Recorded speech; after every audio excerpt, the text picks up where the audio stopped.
Coach, congratulations on this victory. Pretty intense game against PLD. Anong masasabi mo sa naging performance nila? Siyempre, sobrang happy dahil nakuha namin yung bronze and at the same time, laging proud sa team namin kasi talagang lumalaban talaga hanggang dulo. And lagi kami thankful kasi ang dami namin natututunan, especially this conference na grabe yung mga na-experience namin. So, pagiging baon namin to sa sunod na liga, medyo matagal pa yung sunod na liga eh, sa 6th liga. Ayun lang, yun lang. Thank you. Thank you. And for MJ, bronze medal for Signal. How are you feeling right now? What are your thoughts on how Signal won this game against PLD? I'm so happy, of course, for the result.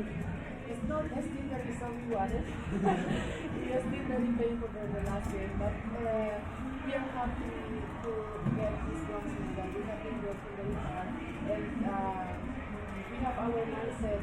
This conference that we want to be on the podium. So I think we will make it, and I'm so happy for this. Princess, ano ka lang think about as captain ng team na yung nahabol mo yung lead ng PLD and makuha mo ang pangalan mo?